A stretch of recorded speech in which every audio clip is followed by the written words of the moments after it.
जोहार साथियों। आज जिस मुद्दे पे मैं बात करने वाला हूँ वो मुद्दा है केवड़िया गांव का। गुजरात के नर्मदा ज़िले में ये गांव है जिसका नाम लगभग 1.25 साल पहले आप लोगों ने सुना होगा, जो काफ़ी चर्चित हुआ था। 31 अक्टूबर 2018 को हमारे माननीय प्रधानमंत्री जी ने वहाँ स्टैचू ऑफ यूनिटी का लोकार्पण किया था। ये प्रतिमा सरदार वल्लभ भाई पटेल की है, उस पटेल की जिन्होंने इस देश को एक सूत्र में पिरोया, जिनकी याद में उसी ज़िले में सरदार सरोवर बांध भी बनाया गया है और उन्हीं की स्मृति में ये प्रतिमा भी बनाई गई। खैर, मुद्दा ये है कि आज फिर से वह गांव चर्चा के केंद्र में आया है, लेकिन हमारी मुख्य धारा की मीडिया में नहीं और ना ही हमारे बौद्धिक जगत के बहसों में। चर्चा के केंद्र में आया है उन लोगों के लिए जिनकी जिंदगियां इस पर निर्धारित हो रही हैं या इससे संचालित हो रही हैं, जिनके लिए ये मुद्दा ना सिर्फ एक ज़मीन के विवाद का मुद्दा है बल्कि उनके अस्तित्व का मुद्दा है। ये ज़मीनें उनके अपने बसावट, उनके समूचे अस्तित्व को लेकर महत्वपूर्ण है, लेकिन फिर भी ये सिरे से नदारद है। ये नदारद है हमारी बहसों से, हमारे फेसबुक लाइव से, हमारे टीवी चैनलों से। ये नदारद है क्योंकि ये हमेशा से ही हमारी विकास की परिधि के बाहर खड़े थे या बाहर कर दिए गए, ये तो मैं नहीं कह सकता, लेकिन आप स्वतंत्र हैं इस पर बात करने के लिए, सोचने के लिए। फिलहाल हम ये समझ लेते हैं कि ये मुद्दा शुरू कहाँ से होता है। तो सबसे पहले बात करते हैं सरदार सरोवर बांध की। 1960 में सरदार सरोवर बांध की परिकल्पना की जाती है। उस समय जवाहरलाल नेहरू प्रधानमंत्री हुआ करते थे, लेकिन किसी कारण ये परियोजना शुरू नहीं हो पाती।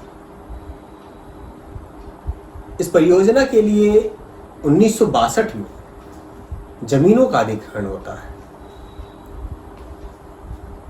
ये जमीन नर्मदा जिले के उस क्षेत्र में अधिग्रहित की जाती हैं जो आदिवासी बहुल इलाका था, लेकिन इस परियोजना पर कार्य 1985 में शुरू होता है और उसी साल एक बड़ा आंदोलन भी खड़ा होता है इसे लेकर, जिसे नर्मदा बचाओ आंदोलन के नाम से जाना गया, जिसकी नेत्री थी मेधा पाटकर। आज इस समय कहाँ है नहीं पता, लेकिन इस आंदोलन ने इस पूरे मुद्दे को बहस के केंद्र में खड़ा कर दिया था। इसको लेकर काफ़ी संघर्ष भी हुआ है, लेकिन फिर भी कहा जाए कि आज भी वहाँ के विस्थापितों को न्याय नहीं मिला। आज भी उन्हें उनका जो वाजिब हक था, उनका जो अधिकार था, वो उन्हें नहीं मिला।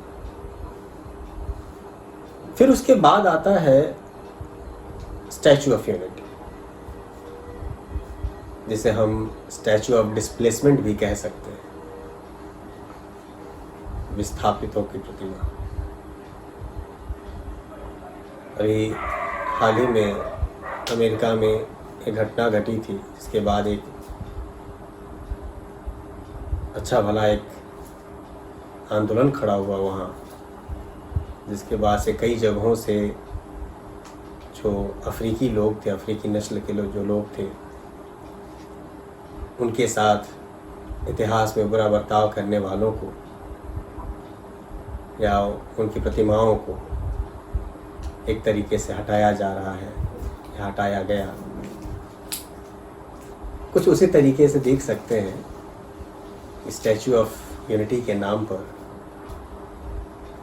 केवड़िया और उसके साथ अन्य 5 गांवों के लोगों को इस तरीके से निकाल कर बाहर फेंक दिया गया, जैसे कि उनकी ज़िंदगियां कोई मायने नहीं रखती, जैसे कि उनके अधिकार हमारे संविधान में लिखे ही नहीं गए।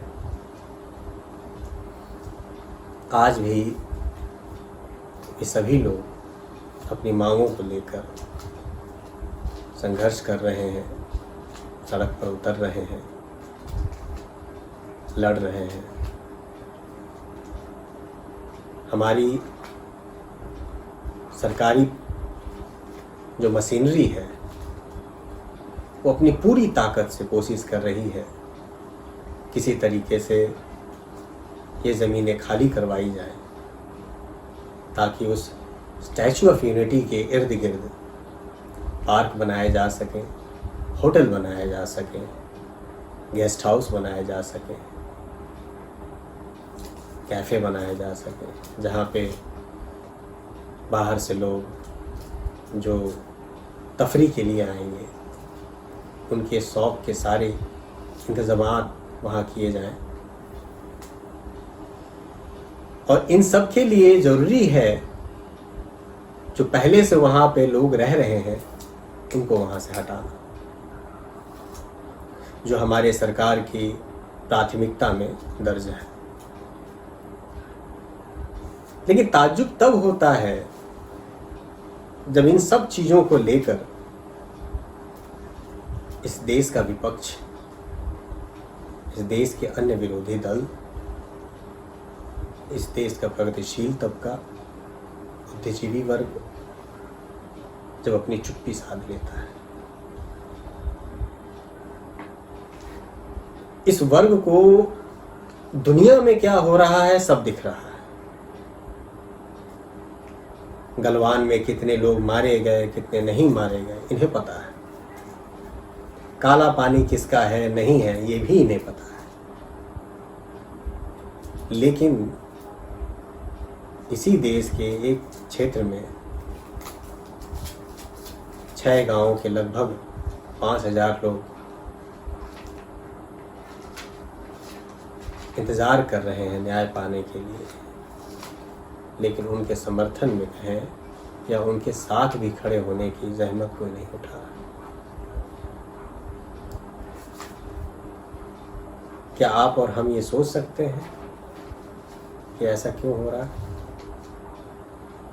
मुझे तो नहीं समझ में आ रहा कि आखिर ये चुप्पी क्यों है, किस लिए है ये चुप्पी? सिर्फ इसलिए कि वो हमारी सभ्यता और हमारी तथाकथित उस सोच के दायरे से बाहर है, या इसलिए कि उस एक छोटे से वर्ग को लेकर हमें कोई विशेष महत्व हासिल नहीं होगा? आखिर क्या कारण है, क्यों हम उनके समर्थन में नहीं खड़े हो पा रहे हैं? हम अमेरिका में मरे एक अश्वेत व्यक्ति के समर्थन में फेसबुक लाइव कर रहे हैं, पोस्ट लिख रहे हैं, ट्विटर पे ट्रेंड कर रहे हैं, लेकिन अपने ही देश के लोगों के प्रति इतनी असंवेदनशीलता किस लिए और क्यों? ये सवाल पहले भी बना हुआ था, आज भी बना हुआ है, और कई मुद्दों पे ये सवाल बना रहेगा, क्योंकि जब भी बात आदिवासी आंदोलनों की या आदिवासी मुद्दों की आती है, हमारा जो बौद्धिक वर्ग है इसी तरीके से चुप्पी साध लेता है। पता नहीं इसके बाद आने वाले समय में क्या होगा, लेकिन कम से कम मैं अपनी तरफ से इस बात को उठाना उचित समझता था,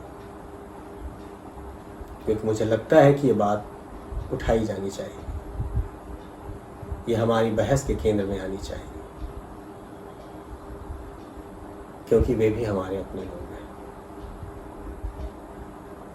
और उनका संघर्ष हमारा संघर्ष है।